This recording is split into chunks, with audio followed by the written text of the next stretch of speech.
আমি আপনাদের সাথে আর কথা বলার মতোই নাই ভাই, আমি আর নাই ভাই। মাইলস্টোন ট্র্যাজেডিতে হারানোর সন্তানের জন্য পাগল প্রায় বাবা, নারী ছেঁড়া ধনের জন্য আকুতি মায়ের, হাসপাতালে কাতরাচ্ছে ছোট্ট শিশুরা, বার্ন ইনস্টিটিউটে ভারতীয় চিকিৎসক দল। ডিএনএ স্যাম্পল দিয়েছি, এক সপ্তাহ পরে তারা এই রিপোর্টটা দিবে। আপনাদের মনে হয় এই যুগে এক সপ্তাহ আমার বোন দুলাভাই কি নিয়ে থাকবে? দুইজনের লাশ নাকি পেয়ে গেছে, আর দুইটা লাশ। আমারটা কেন আমার বাচ্চা তো আমি চিনি। বাচ্চারা বের হবে, আমরা নিয়ে যাব। গার্ডিয়ানগুলোও মারা গেছে সব। আমি পুড়ে যাচ্ছি, আমাকে বাঁচাও। পরে নিলয় হসপিটালে যেও বারবার ওর কথা বলতেছিল। বিমান বিধ্বস্তে নিহত 2 শিক্ষককে রাষ্ট্রীয় সম্মাননা দেওয়ার সিদ্ধান্ত অন্তর্বর্তী সরকারের। কাল ধর্মীয় উপাসনালয়ে প্রার্থনা, স্বজনহারাদের পাশে থাকার ঘোষণা বিএনপির। তাদের যে ব্যথা, তাকে সন্তান দেওয়ার ভাষা আমাদের কাছে নেই। আমরা শুধু তাদেরকে এটুকু জানাতে এসেছি যে আমরা আপনাদের এই কষ্টের সঙ্গে আমরা আছি। দেখছিলেন প্রধান শিরোনাম। দুপুরের সময়ের সঙ্গে আছি আমি সাইফুল রুদ্র এবং আমি ইমদাদুল হক। এবার অন্যান্য শীর্ষ সংবাদ।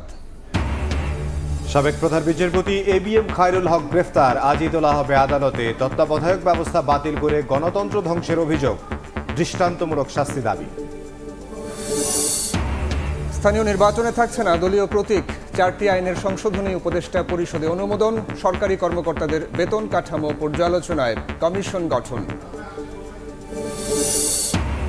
মাইলস্টোনের ঘটনা পুঁজি করে মাথাচাড়া দেওয়ার চেষ্টা ফ্যাসিবাদীদের। ব্রাহ্মণবাড়িয়ায় পদযাত্রায় এনসিপি, নির্বাচনের আগে সংস্কার ও হত্যার বিচার দাবি নাহিদের। শুধু পরিবার নয়, নিজ কার্যালয়ের গাড়ি চালকদেরও প্লট বরাদ্দ দেওয়ার অভিযোগ শেখ হাসিনার বিরুদ্ধে। অসামান্য অবদানের স্বীকৃতির কোটায় দেওয়ার সুবিধার নথি জব্দ দুদকের। এবং দেশের স্বার্থ ক্ষুণ্ণ করে যুক্তরাষ্ট্রের সঙ্গে কোনো চুক্তি হচ্ছে না, জানালেন বাণিজ্য উপদেষ্টা। বাড়তি শুল্ক কমাতে ফের বৈঠকের অনুরোধ, ইতিবাচক ফল পাওয়ার আশা।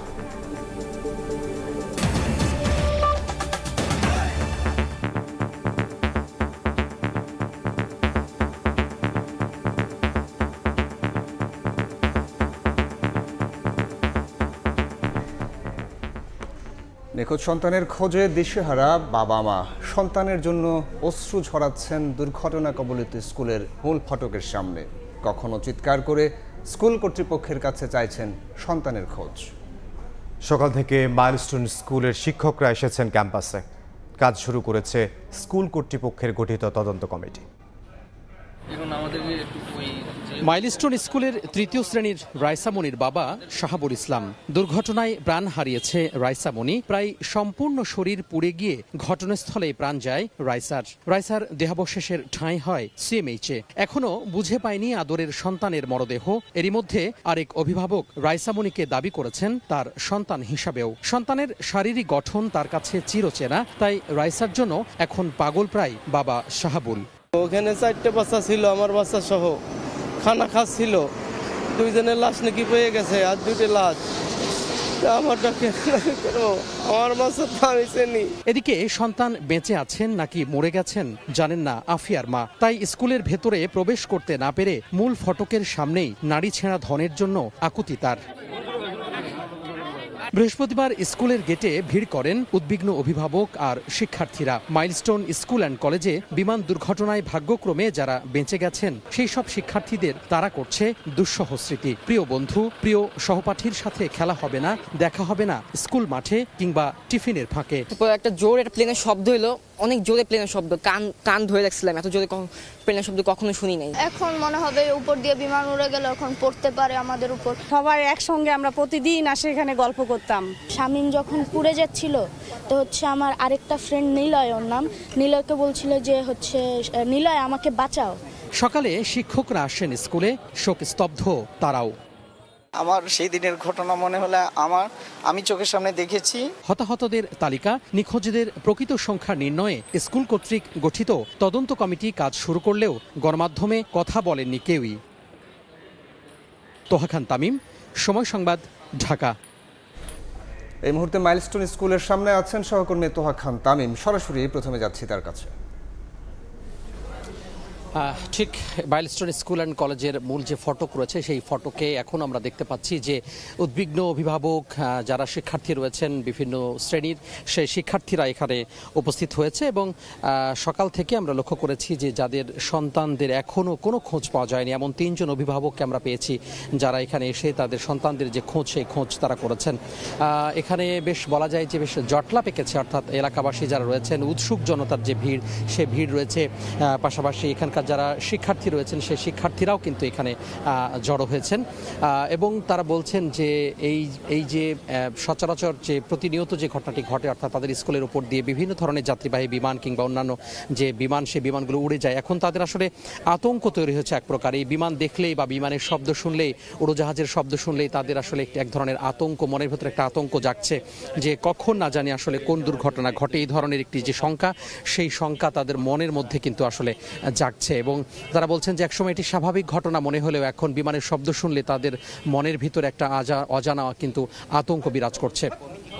এবং কিছুক্ষণ আগেও আমরা লক্ষ্য করেছি যে এখানে যাদের সন্তান হারিয়ে গেছে তারা আসলে এসেছিলেন এবং ভেতরে ঢোকার জন্য যে প্রাণপণ চেষ্টা সেটি আসলে তারা করেছেন, যদিও এখানে খুব কড়ারূপ করা হয়েছে, অর্থাৎ গণমাধ্যম কর্মী সহ অন্যান্য যে সাধারণ মানুষ অর্থাৎ স্কুল সংশ্লিষ্ট ছাড়া, আইনশৃঙ্খলা বাহিনীর সদস্য ছাড়া কাউকে কিন্তু ভেতরে প্রবেশ করতে দেওয়া হচ্ছে না। তারপরে আমরা দেখেছি যে যারা অভিভাবক রয়েছেন, বিশেষ করে যারা সন্তান হারিয়েছেন এবং খোঁজ পাচ্ছেন না যারা, বিশেষ করে তারা কিন্তু এসেছিলেন এবং তাদেরকে শেষমেশ ভেতরে ঢুকতে দেওয়া হয়। যারা এখানে কর্তৃপক্ষ রয়েছেন, প্রিন্সিপাল সহ স্কুল সংশ্লিষ্ট যারা রয়েছেন তাদের সাথে তারা কথা বলেছেন এবং কিছুক্ষণ আগে বেরিয়ে গেছেন, যদিও তারা আমাদের সাথে বের হওয়ার সময় কোনো কথা বলেননি। আরেকটি বিষয় বলে রাখি, যেদিন ঘটনা ঘটে সেই ঘটনার পরপরে কিন্তু শিক্ষার্থীদের বিভিন্ন ধরনের যেই উপকরণগুলো রয়েছে, বিশেষ করে ব্যাগ কিংবা স্কুল ব্যাগ, বইপত্র, খাতাপত্র কিংবা টিফিন বক্স, সেইগুলি কিন্তু তারা আসলে নিতে পারেনি কার্যত। যার যেভাবে আসলে প্রাণপণে তারা ছুটেছেন, সেই দিক বিদিক ছুটেছেন উদ্বুদ্ধ পরিস্থিতিতে, সেগুলো কিন্তু তারা নিতে পারেনি। তো সেইগুলো নেওয়ার জন্য, বিশেষ করে স্কুল ব্যাগ, খাতাপত্র অর্থাৎ শিক্ষার্থীদের ফেলে যাওয়া সেই সমস্ত স্কুল ব্যাগগুলো নেওয়ার জন্য অভিভাবকরা এসেছিলেন এবং সেগুলো কিন্তু তারা এখান থেকে নিয়ে গেছেন এবং অনেকে বলছেন যে তারা শুকরিয়া আদায় করছেন সৃষ্টিকর্তা যে এভাবে তার সন্তানটা আসলে কিছু হয়নি বা সুস্থ আছেন, এই ভেবে তারা আসলে সৃষ্টিকর্তার কাছে দোয়া করেছেন এবং বলা যায় যে তারা আসলে বেঁচে গেছেন এই মহা দুর্ঘটনা থেকে। তো এই ছিল মাইলস্টোন স্কুল অ্যান্ড কলেজের সামনে থেকে আমার হাতে সব শেষ। মাইলস্টোন স্কুল অ্যান্ড কলেজের সামনে থেকে জানাচ্ছিলেন সহকর্মী তোহাকাম তামিম। মাইলস্টোন ট্র্যাজেডিতে দগ্ধ ছোট্ট শিশুরা কাতরাচ্ছে হাসপাতালে, সুস্থতার অপেক্ষায় দিন গুনছেন স্বজনেরা। ইতোমধ্যে জাতীয় বার্ন ইনস্টিটিউটে কাজ শুরু করেছেন ভারতীয় চিকিৎসক দল, বৈঠক করেন মেডিকেল বোর্ডের সঙ্গেও। এছাড়া চীনের বিশেষজ্ঞ দলের সঙ্গেও জুম মিটিং করেছেন চিকিৎসকরা। সবশেষ তথ্য অনুযায়ী জাতীয় বার্ন ইনস্টিটিউটে এখন ভর্তি আছেন 44 জন। মাইলস্টোনে বিমান বিধ্বস্তের ক্ষত নিয়ে হাসপাতালে কাতরাচ্ছে অর্ধ শতাধিক শিশু। এর মধ্যে 44 জনই চিকিৎসাধীন জাতীয় বার্ন ইনস্টিটিউটে। হাসপাতালটির পক্ষ থেকে জানানো হয় এদের মধ্যে 8 জনের অবস্থাই আশঙ্কাজনক। দগ্ধদের চিকিৎসা সহায়তায় বুধবার রাতে ভারত থেকে আসেন 4 জনের প্রতিনিধি দল। বৃহস্পতিবার সকালে তারা বৈঠক করেন বার্ন ইনস্টিটিউটের মেডিকেল বোর্ডের সঙ্গে। এছাড়া চীনের বিশেষজ্ঞদের সঙ্গেও জুম মিটিংয়ে উন্নত চিকিৎসা সেবা নিয়ে আলোচনা হয়। এদিন হাসপাতালটিতে চিকিৎসা সামগ্রী সহায়তা দিতে আসেন ছাত্রদলের নেতাকর্মীরা। সংগঠনটির সাধারণ সম্পাদক নাসির উদ্দিন বলেন, মাইলস্টোনে নিহতের সংখ্যা নিয়ে সামাজিক মাধ্যমে গুজব ছড়ানো হচ্ছে। সেনাবাহিনীর প্রতি আস্থা আছে জানিয়ে ছাত্রদল নেতা বলেন, নিহতের সংখ্যা নিয়ে লুকোচুরির সুযোগ নেই। মাইলস্টোন কলেজের দুর্ঘটনা ঘটার পর থেকে সামাজিক যোগাযোগ মাধ্যমে কিন্তু বিভিন্ন প্রোপাগান্ডা হচ্ছে। আমাদের সেনাবাহিনী, আমাদের সশস্ত্র বাহিনীর উপর আমরা চরম আস্থা রাখতে চাই এবং ওনারা যে সংখ্যা বলেছেন সেই সংখ্যার উপরে আমাদের পূর্ণ আস্থা রয়েছে।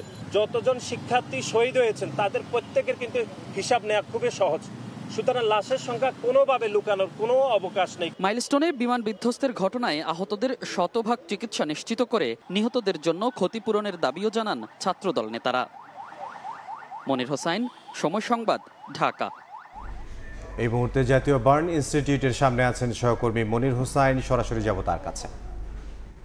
মনির, মাইলস্টোন স্কুল অ্যান্ড কলেজে বিমান বিধ্বস্তের ঘটনায় এখনও আক্রান্ত হয়ে ক্ষত নিয়ে কাতরাচ্ছে হাসপাতালের বেডে কোমলমতি শিশুরা। আমরা এই মুহূর্তে আছি জাতীয় বার্ন ইনস্টিটিউট ও হাসপাতালে। এখানকার যদি সবশেষ তথ্য আপনি জানতে চান, যে সবশেষ তথ্য যদি বলতে চাই, সেটি হচ্ছে যে ভারত থেকে যেই মেডিকেল টিম অর্থাৎ চিকিৎসকদের দল এসেছিলেন 4 জনের, তারা সকাল 8:30টায় জাতীয় বার্ন ইনস্টিটিউটে আসেন এবং জাতীয় বার্ন ইনস্টিটিউটের যেই মেডিকেল বোর্ড গঠন করা হচ্ছে তাদের সঙ্গে বৈঠক করেন এবং এখানে যারা দগ্ধ আছেন, অর্থাৎ 3 স্তরে এখানে দগ্ধ বলা হচ্ছে, আশঙ্কাজনক অবস্থায় আছেন 8 জন, যারা 8 জনই আইসিইউতে রয়েছে এবং বাকি যে সদস্যরা রয়েছে তাদের মধ্যে 13 জনের অবস্থা গুরুতর রয়েছে এবং বাকি 23 জন ইন্টারমিডিয়েট অর্থাৎ প্রাথমিক পর্যায়ের যেই বেডগুলোতে আছে সেগুলো আছে বলে আমাদেরকে হাসপাতাল কর্তৃপক্ষ বলেছে। সেসব রোগীদের আসলে খোঁজ খবর নিয়েছে ভারতের যে চিকিৎসকরা এসেছেন তারা।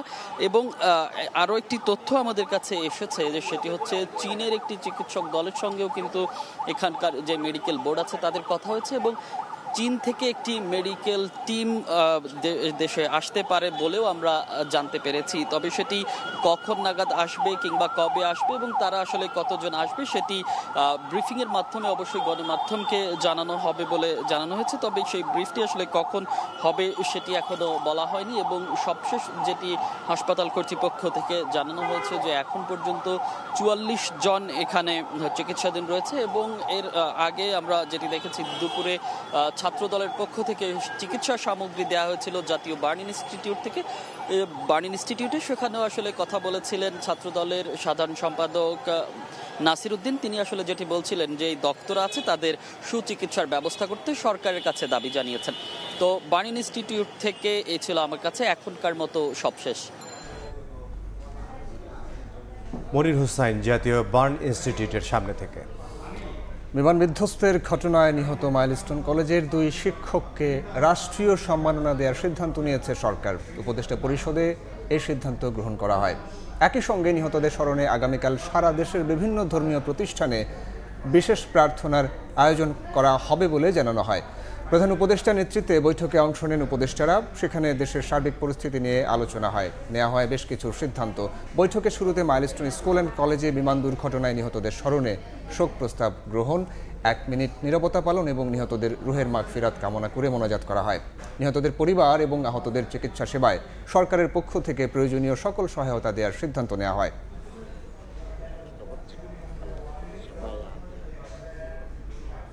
মাইলস্টোন ট্র্যাজেডিতে প্রাণ গেছে একই পরিবারের 3 চাচাতো ভাইয়ের। সকালে দিয়াবাড়ির তারার থেকে শোকস্তব্ধ পরিবারের সঙ্গে দেখা করেন বিএনপি মহাসচিব। এ সময় কবর জিয়ারত ও মোনাজাত করে হতাহত পরিবারের পাশে থাকার কথা জানান বিএনপি মহাসচিব।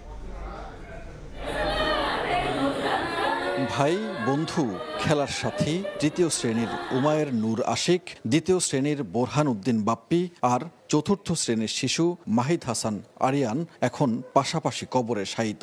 মাইলস্টোন ট্র্যাজেডি কেড়ে নিয়েছে একই পরিবারের 3 শিশুর প্রাণ। পিঠাপিঠি 3 চাচাতো ভাই আর হাসবে না, খেলবে না, একসঙ্গে যাবে না স্কুলে। চিরদিনের জন্য হয়েছে ছুটি, শোকে পাথর পরিবার। টিফিনের বক্সটা ওর মার হাতে দিয়ে হাসি মুখে ওর লাঞ্চ বক্সটা নিছে, কিন্তু মনে হয় না আমার ছেলে লাঞ্চ খাইতে পারছে, কিন্তু আমার ছেলের পাও চলে না স্কুলের দিক যাইতে। শোকাস্তব্ধ পরিবারের সঙ্গে দেখা করতে যান বিএনপি মহাসচিব মির্জা ফখরুল ইসলাম আলমগীর। সমবেদনা জানান পরিবারের সদস্যদের। বাড়ির পাশেই শায়িত 3 শিশুর কবর জিয়ারত করেন। মহাসচিব বলেন, পুরো জাতির মতো শোকাহত বিএনপিও। এই পরিবারের ভবিষ্যৎ, এই পরিবার তাদের যে ব্যথা তাকে সান্ত্বনা দেওয়ার ভাষা আমাদের কাছে নেই। আমরা শুধু তাদেরকে এটুকু জানাতে এসেছি যে আমরা আপনাদের এই কষ্টের সঙ্গে আমরা আছি, আমরা আপনাদের সঙ্গে সেটা শেয়ার করছি, শেয়ার করে নেব। আপনারা আল্লাহর কাছে আমরা এই দোয়া করি আপনারা এই কষ্ট সহ্য করে দাঁড়াবেন। পরে 3 শিশুসহ মাইলস্টোন ট্র্যাজেডিতে নিহত ও আহতদের জন্য মোনাজাত করেন বিএনপি মহাসচিব। সানবীর রূপল, সময় সংবাদ, ঢাকা। মধ্যরাতে স্বাস্থ্য পরীক্ষার জন্য এভারকেয়ার হাসপাতালে নেওয়া হয় বিএনপি চেয়ারপারসন বেগম খালেদা জিয়াকে। প্রায় 1 ঘন্টার স্বাস্থ্য পরীক্ষা শেষে রাত 3টার দিকে ফিরোজায় ফেরেন তিনি। লন্ডনে চিকিৎসা নিয়ে ফেরার পর দ্বিতীয়বারের মতো তার স্বাস্থ্য পরীক্ষা করা হলো। বুধবার রাত 1টা স্বাস্থ্য পরীক্ষার জন্য গুলশানের ফিরোজা থেকে বেগম জিয়া বের হন রাজধানীর এভার কেয়ার হাসপাতালের উদ্দেশ্যে। লন্ডনে চিকিৎসা নিয়ে ফেরার পর দ্বিতীয়বারের মতো পুলিশি প্রোটোকলে বনানী হয়ে এগিয়ে যায় বেগম জিয়ার গাড়িবহর। সঙ্গে ছিলেন তার ব্যক্তিগত চিকিৎসক অধ্যাপক ডাক্তার AZM জাহিদ হোসেন। যোগ দিয়েছিলেন বেশ কয়েকজন নেতাকর্মীও। 1:30টার দিকে এভার কেয়ারে পৌঁছায় গাড়িবহর। এরপর প্রায় 1 ঘন্টা ধরে চলে স্বাস্থ্য পরীক্ষা। 2:30টার দিকে আবারও বেগম জিয়া রওনা দেন তার গুলশানের বাসভবন ফিরোজার উদ্দেশ্যে। 3টার দিকে হাসপাতাল থেকে বাসায় পৌঁছান বেগম জিয়া। গত 8 জানুয়ারি উন্নত চিকিৎসার জন্য লন্ডন যান বেগম খালেদা জিয়া। টানা 17 দিন চিকিৎসাধীন থাকার পর লন্ডন ক্লিনিক থেকে নেওয়া হয় ছেলে তারেক রহমানের বাসায়। সেখান থেকে প্রায় 4 মাস পর গত 5 মে দেশে ফেরেন বিএনপি চেয়ারপারসন। ধ্রুব ব্যানার্জি, সময় সংবাদ, ঢাকা। সাবেক প্রধান বিচারপতি ABM খায়রুল হককে রাজধানীর ধানমন্ডির একটি বাসা থেকে গ্রেফতার করেছে ঢাকা মহানগর গোয়েন্দা পুলিশ। সকালে গ্রেফতারের পর নেওয়া হয়েছে ডিবি কার্যালয়ে, আজ তাকে তোলা হবে আদালতে। গোয়েন্দা পুলিশের যুগ্ম কমিশনার মোহাম্মদ নাসিরুল ইসলাম জানান, ABM খায়রুলের বিরুদ্ধে যাত্রাবাড়ি থানায় জুলাই আন্দোলনে হত্যা মামলা রয়েছে। এছাড়া নারায়ণগঞ্জের ফতুল্লা থানায় তত্ত্বাবধায়ক ব্যবস্থা বাতিলের অভিযোগেও একটি মামলা রয়েছে দেশের 19তম এই প্রধান বিচারপতির বিরুদ্ধে। আওয়ামী আমলে কয়েকজন জ্যেষ্ঠ বিচারপতিকে ডিঙিয়ে প্রধান বিচারপতি করা হয়েছিল তাকে। অবসর গ্রহণের কয়েকদিন আগে তত্ত্বাবধায়ক সরকার ব্যবস্থা বাতিল করেন খায়রুল হক। অভিযোগ আছে, রায়ের পুরস্কার হিসেবে খায়রুল হককে আইন কমিশনের চেয়ারম্যান করা হয়। বিচার বিভাগ ও গণতন্ত্র ধ্বংসের অভিযোগে সরকার পতনের পর থেকেই তাকে গ্রেফতারের দাবি ওঠে।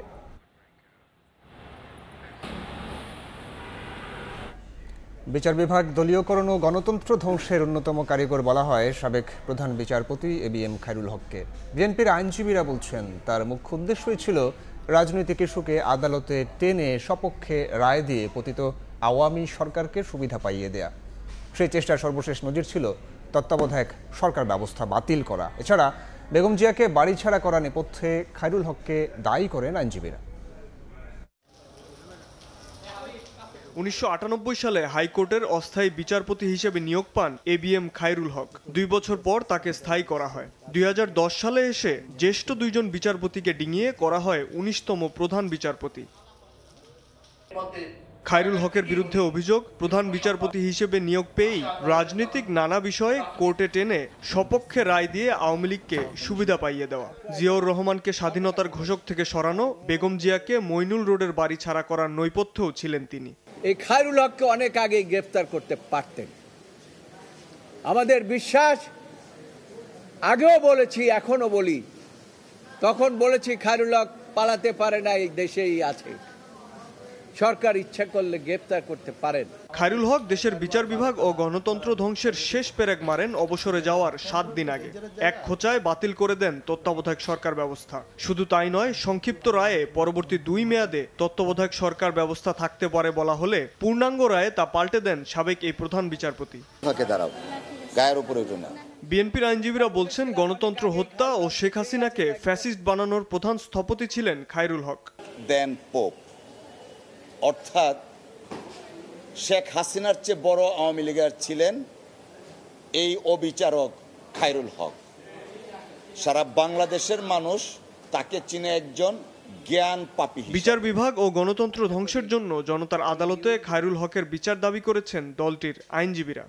তার মাধ্যমে ক্ষমতা এসেছিল, তারপরে খায়রুল হকের উপর তারা নির্ভর করেছিল। খায়রুল হক সেই তত্ত্বাবধায়ক সরকার ব্যবস্থা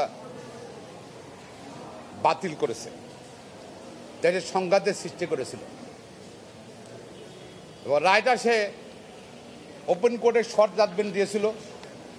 রিটায়ার করার পর সে প্রধান বিচারপতি নয়, এমনি বিচারপতিও নয়, প্রায় 16 মাস পরে সেই রায়টা পূর্ণাঙ্গ রায় তত্ত্বাবধায়ক সরকার ব্যবস্থা বাতিল করেছিল। তবে খায়রুল হককে গ্রেফতার বিচার বিভাগের জন্য শুভকর নয় বলে মন্তব্য করেছেন সুপ্রিম কোর্টের আইনজীবী শিশির মনির। বিচারের নামে কেউ যাতে অবিচারের শিকার না হন সে বিষয়ে সতর্ক থাকার পরামর্শ তার। দেশের বিচারালয়ে যারা দায়িত্ব পালন করেন তাদের কর্মকাণ্ডের সঙ্গে জাতীয় ভাবমূর্তি জড়িত। ফলে যখন একজন ব্যক্তি বিশেষের ব্যাপারে আইন ভঙ্গের অভিযোগ আসে তখন মূলত বিচার বিভাগ এর মাধ্যমে ক্ষতিগ্রস্ত হয়। শেখ হাসিনা পতনের আগ পর্যন্ত আইন কমিশনের চেয়ারম্যান ছিলেন খায়রুল হক। 5 আগস্টের পর আত্মগোপনে চলে যান সাবেক এই বিতর্কিত প্রধান বিচারপতি। শাবাব ওয়াসি, সময় সংবাদ, ঢাকা।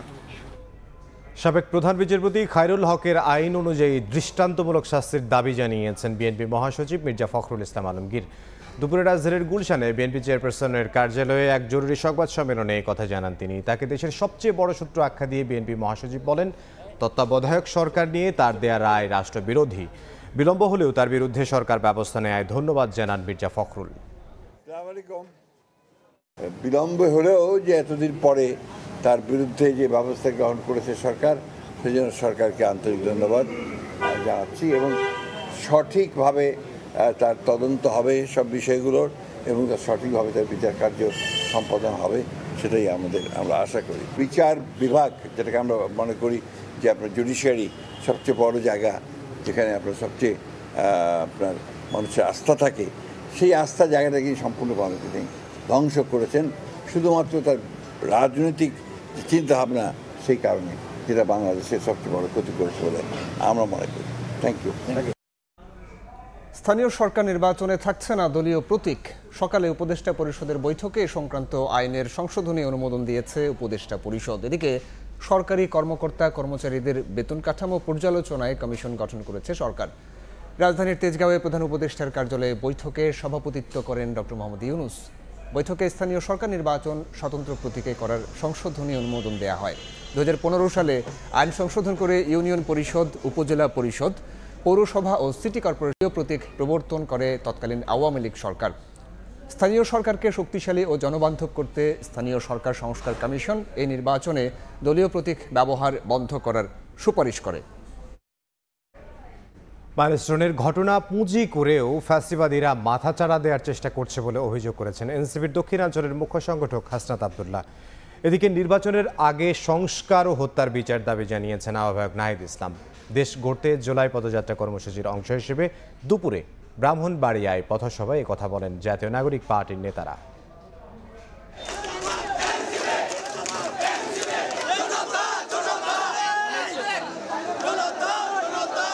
জন আকাঙ্ক্ষা জানতে এনসিপির দেশ গড়তে জুলাই পদযাত্রা বৃহস্পতিবার পৌঁছায় ব্রাহ্মণবাড়িয়ায়।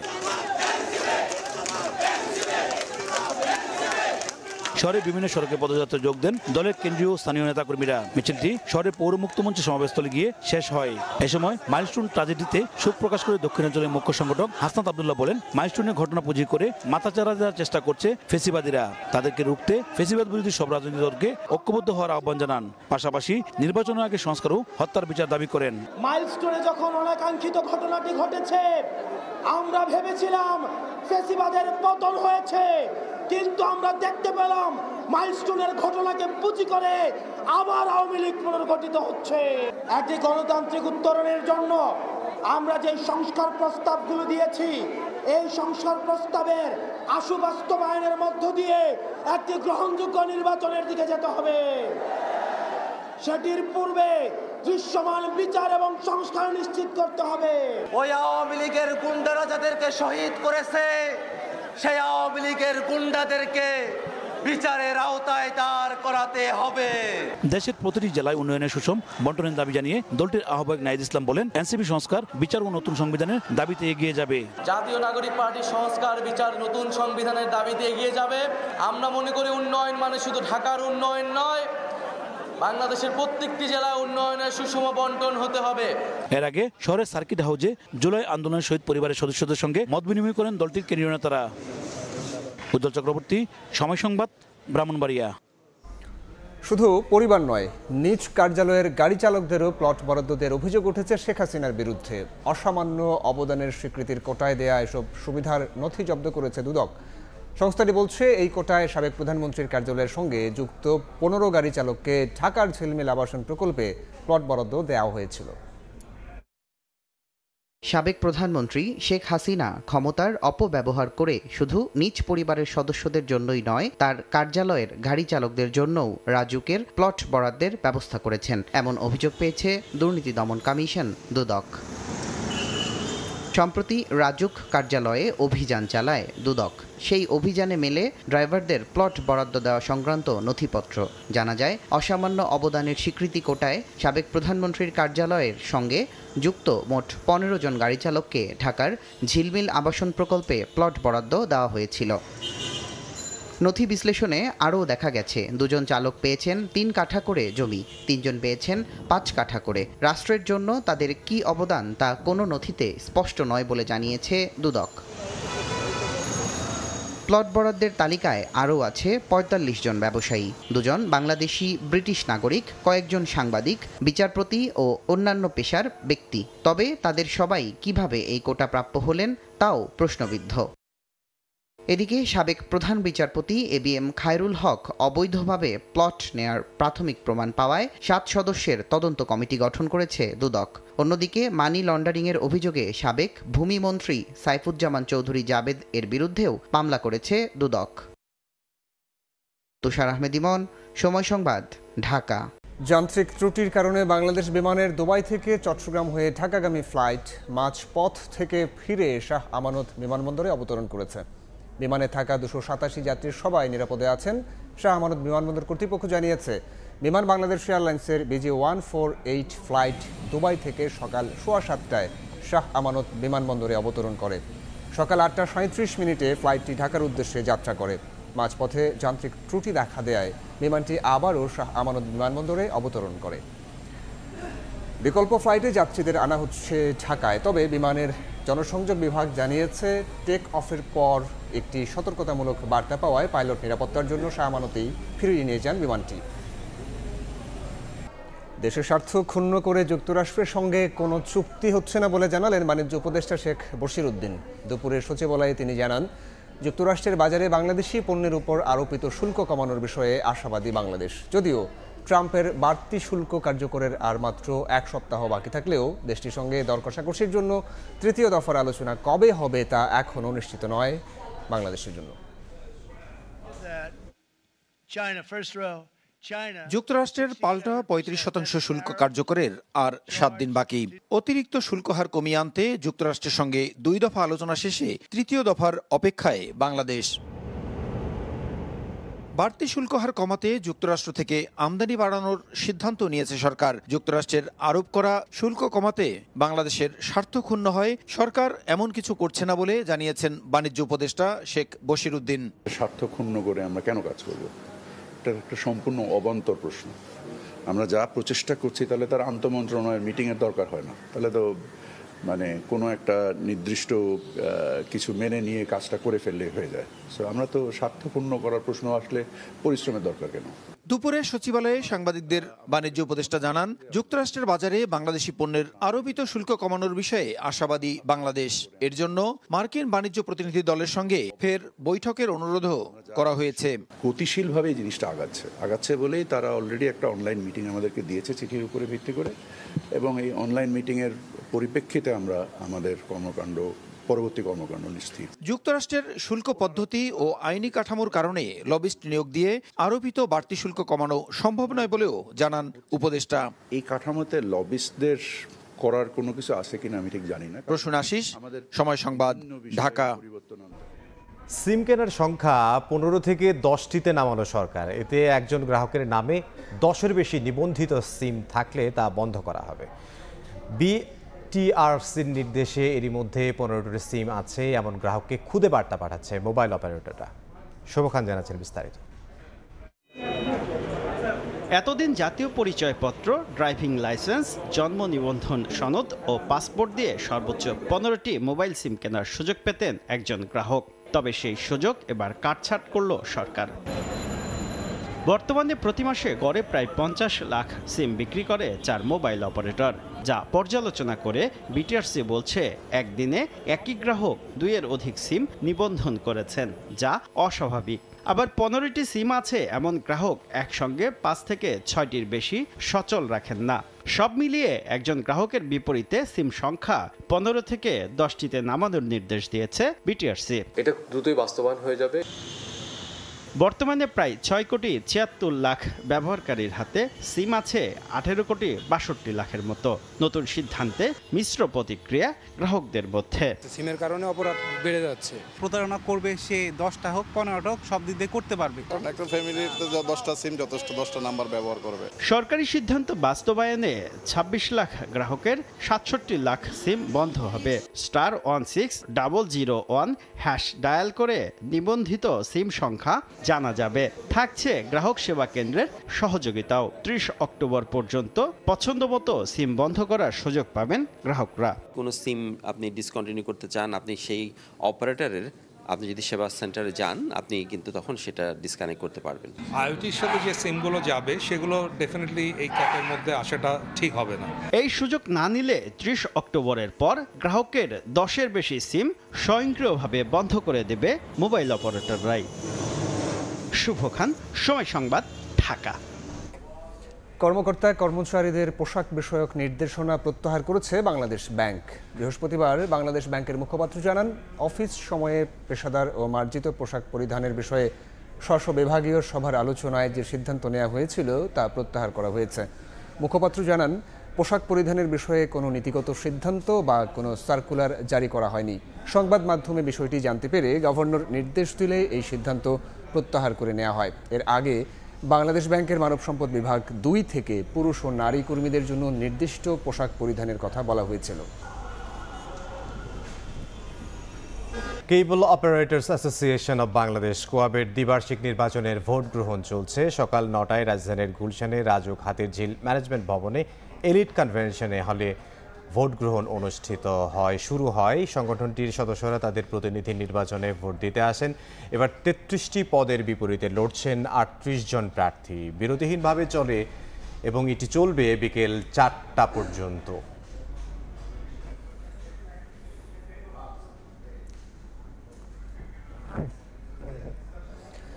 ভারী বর্ষণে পাহাড় ধসে সাজেকের সঙ্গে বাঘাইছড়ি ও খাগড়াছড়ির সড়ক যোগাযোগ বন্ধ হয়ে গেছে। সাজেকে আটকা পড়েছেন 425 জন পর্যটক। স্থানীয়রা জানান, রাঙামাটির বাঘাইছড়িতে গতরাতে ভারী বর্ষণ হয়। এতে সাজেকের বাঘাইঘাট সড়কের নন্দারাম, চাইল্লাতলি ও চম্পকনগর এলাকায় পাহাড় ধসের ঘটনা ঘটে। কেউ হতাহত না হলেও সাজেকের সঙ্গে বাঘাইছড়ি ও খাগড়াছড়ির সড়ক যোগাযোগ বন্ধ হয়ে পড়ে। উপজেলা নির্বাহী কর্মকর্তা জানান, ফায়ার সার্ভিস, সেনাবাহিনী ও উপজেলা প্রশাসন এরই মধ্যে সড়কের মাটি সরানোর কাজ শুরু করেছে। দ্রুতই যান চলাচল স্বাভাবিক হবে।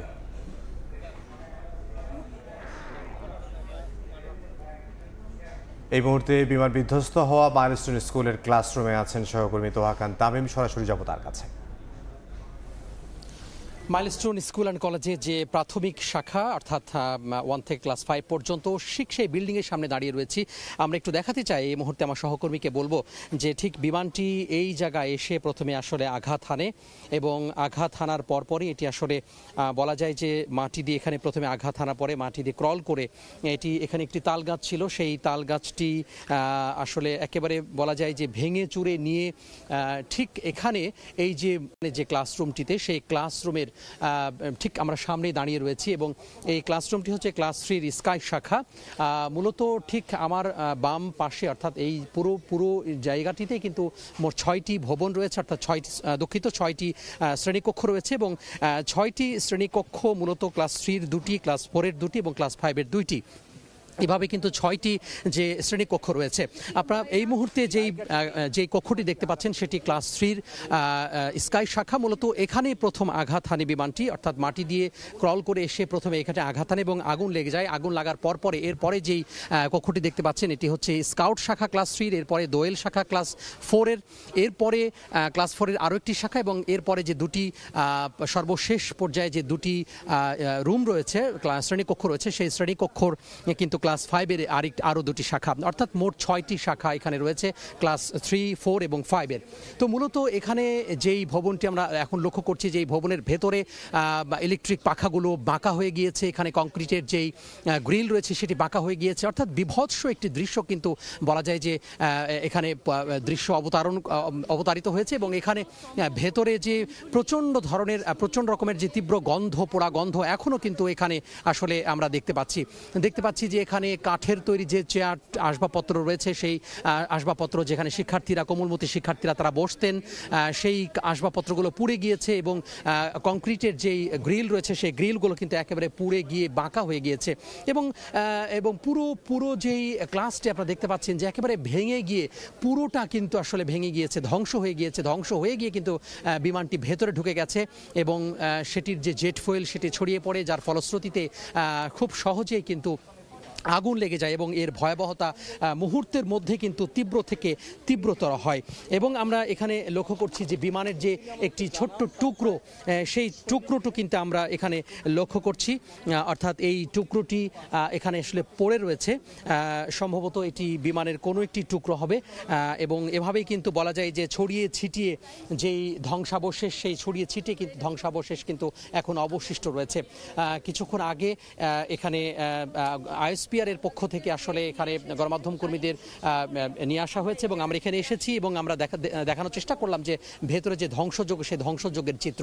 কিছুক্ষণ পরে আইএসপিআর এর পক্ষ থেকে গণমাধ্যম কর্মীদের আনুষ্ঠানিকভাবে ব্রিফিং করা হবে এবং ক্ষয়ক্ষতি সম্পর্কে আসলে সর্বশেষ যে তথ্য, সেই তথ্যটি আসলে দেয়া হবে। তো এই ছিল মাইলস্টোন স্কুল অ্যান্ড কলেজের যে মূল ঘটনাস্থল, সেখান থেকে আমার হাতে থাকা সব শেষ।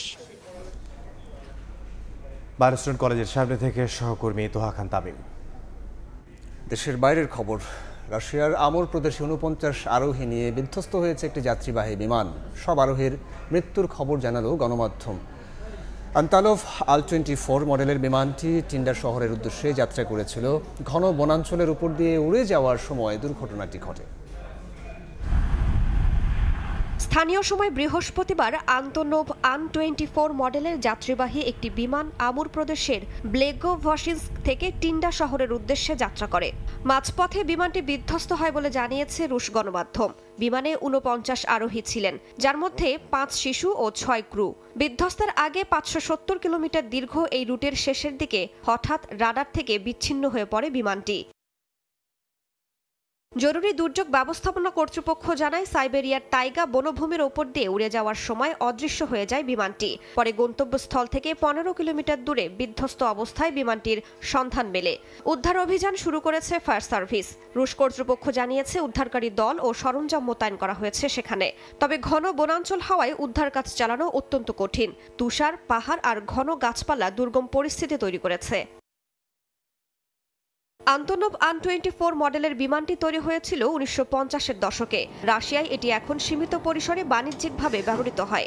নিখোঁজ হওয়া বিমানটি আঙ্গারা এয়ারলাইন্সের, যারা পূর্বাঞ্চল ও পূর্ব সাইবেরিয়ার বিভিন্ন শহরের মধ্যে রুট পরিচালনা করে। এ ঘটনার পর রাশিয়ার আকাশপথে আবারও পুরানো মডেলের বিমানের নিরাপত্তা নিয়ে প্রশ্ন উঠেছে। এই মডেলের অনেক বিমানের কার্যক্ষমতা নিয়ে আগেও বিতর্ক ছিল। মডেলটির পুরানো প্রযুক্তি ও রক্ষণাবেক্ষণ ব্যবস্থা নতুন করে এখন আলোচনায়। রাইসা জান্নাত, সময় সংবাদ। খেলার খবর, হোয়াইট ওয়াশের লক্ষ্যে আজ শেষ টি20তে পাকিস্তানের বিপক্ষে মাঠে নামবে বাংলাদেশ। মিরপুর শেরেবাংলা ক্রিকেট স্টেডিয়ামে ম্যাচ শুরু হবে সন্ধ্যা 6টায়। ঘরের মাঠে পাকিস্তানের বিপক্ষে টানা 2 টি20 জয়ের পর এবার সফরকারীদের ধবল ধোলাইয়ের মিশন লাল সবুজের সামনে। বাংলাদেশের একাদশে আসতে পারে বেশ কয়েকটি পরিবর্তন। ইমনকে বিশ্রাম দিয়ে ওপেনিংয়ে ফিরতে পারেন তানজিদ তামিম। এদিকে টানা 2 ম্যাচ হেরে চাপে পাকিস্তান।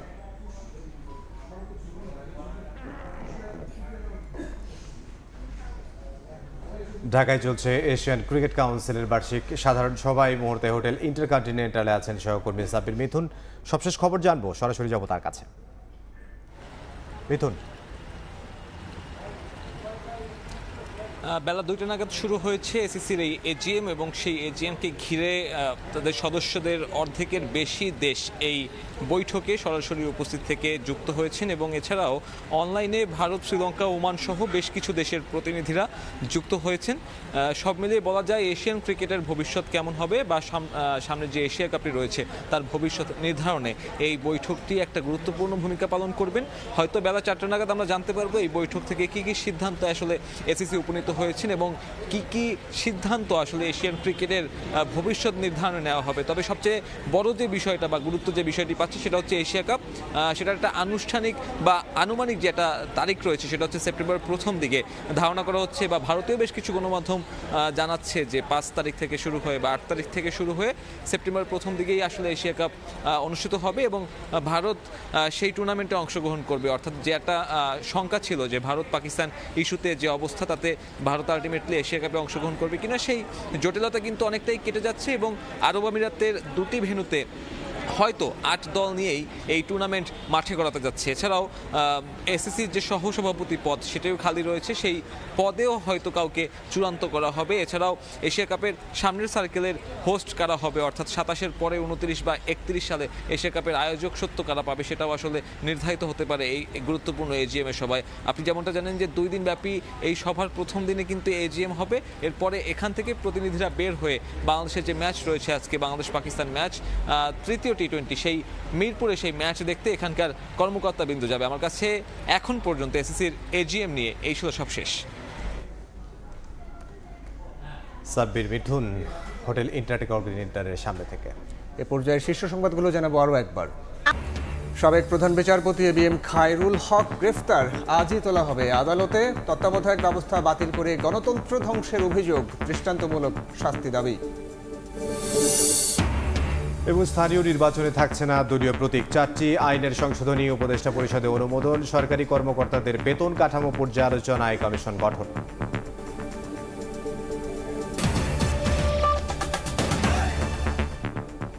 এ ছিল দুপুরের সময়। সঙ্গে থাকুন সময়।